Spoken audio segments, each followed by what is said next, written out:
Hello and welcome to the vlog, which, as you will have seen, I have entitled Watering Hole. This is not because I'm off down the pub again, it is in fact because I'm going to be talking about water on board the boat. If you are already a narrowboater, you know everything that's coming. There is nothing I can possibly tell you. Indeed, there's probably plenty of tips and tricks you can tell me. However, if you are merely thinking of getting a narrowboat, or if in fact you're one of my viewers from abroad where they don't even have canals, let alone canal boats, then hopefully what follows may be of some interest. The thing is that, like electricity really, you have to take your water with you as you go. Now, in the case of electricity, of course, it's all stored in the batteries. In the case of the water, it's all stored in a rather massive water tank. This is the front of the boat where the gas tanks are stored, but behind that is the well deck, a nice little area for sitting and having a gin and tonic in the summer. But it's underneath the well deck that in most, not all, but most narrowboats, you find the water tank. The clue to it being here is this raised bit of steel in the corner, which has a screw on top, and as you can see when we get closer, is actually labelled water. Some boats have a tank that is integral to the hull of the boat. In other words, it's manufactured out of ordinary steel. The problem with that, of course, is you're putting water in it, so over time it will rust. Those tanks are therefore painted, and every, 5 to 10 years, you're actually expected to lift up a hatch, get into the tank, scrape out the old paint and repaint. And that is precisely why, when I was buying, I made sure that any narrowboat I looked at had a stainless steel water tank, because you don't have to get into those and muck about with them. They're stainless, so in theory they're rust free. The downside of that is that there's very little access to my tank. There's a tiny little hatch that is buried down there behind my bookshelf.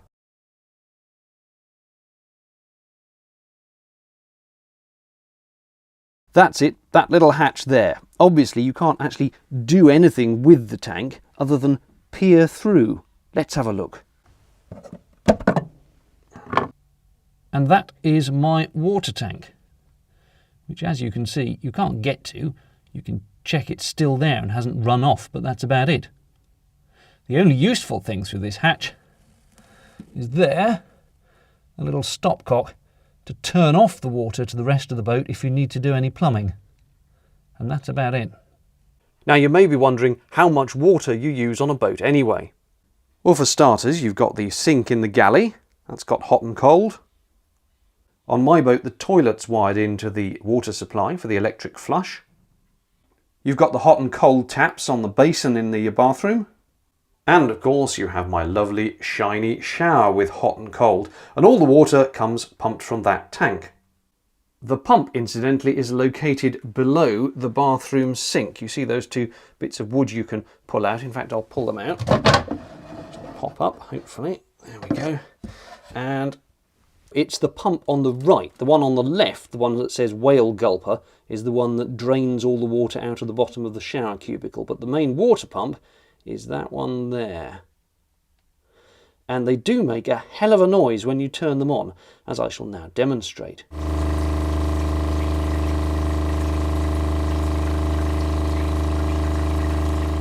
Bizarre though it seems to be absolutely standard on narrowboats that there is no indicator, gauge or level of how much water you have left in the tank. It's the same on the diesel tank. They don't have gauges either, it seems, on nearly all narrowboats. You're just supposed to guess. In the diesel tank you keep a nice long stick in the engine room and you poke that down the hole and see where the diesel comes up to. And I suppose you could do the same with the water tank, but isn't it extraordinary that of the two consumables on the boat that you're going to want to replenish, they don't have gauges? You just have to kind of guess. I mean, obviously the way you truly find out you've run out of water is you turn the tap on and nothing comes out. But there are one or two clues you can get that you are running low as well.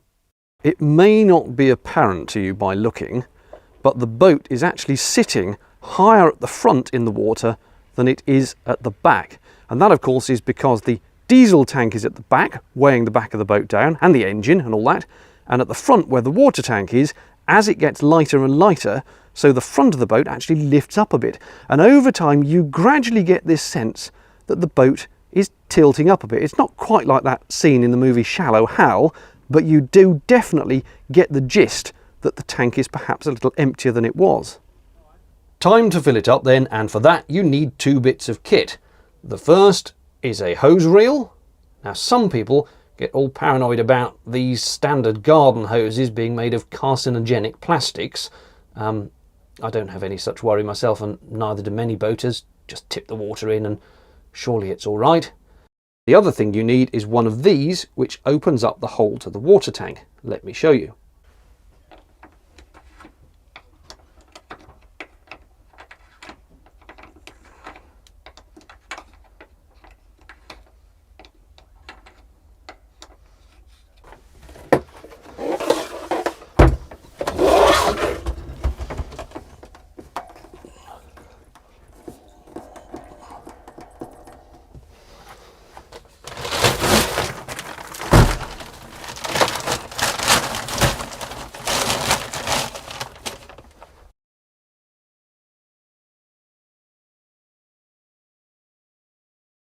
I forgot to mention the third thing you'll need, which is this little adapter that screws onto the tap and then allows you to connect the hose.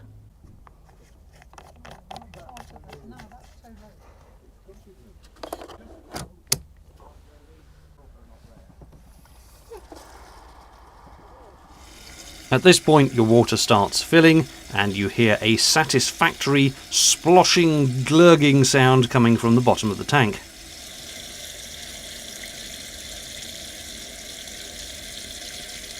The trouble is you're filling the tank at normal domestic water pressure, and it's a largish tank. Mine's about 100 gallons, and that's small by narrowboat standards. Some of them have 200, 250 gallon tanks. Of course, because you don't have any sort of gauge or level meter, you have no idea whether you're near to filling it or not. And at the point where it fills, it's all going to spew over out of that little filling hole and fill the well deck, which you don't really want. So you just kind of sit here and wait, read a book, and hear to see if that gurgle sounds ominously close.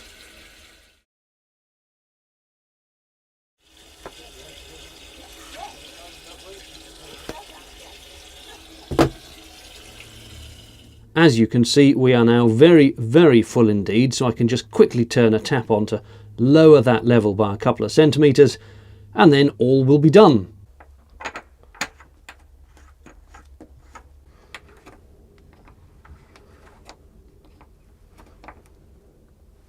Above all, don't forget when you're finished to take your adapter off the tap, otherwise the next time you get to a water point you will be stuck. This is all very well if you're in a marina, of course, but what if you're actually out on the cut? Come with me and I will show you.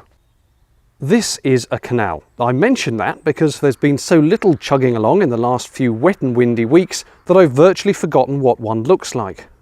Now, they're not always terribly conspicuous from the canal, but you see that little post on the right.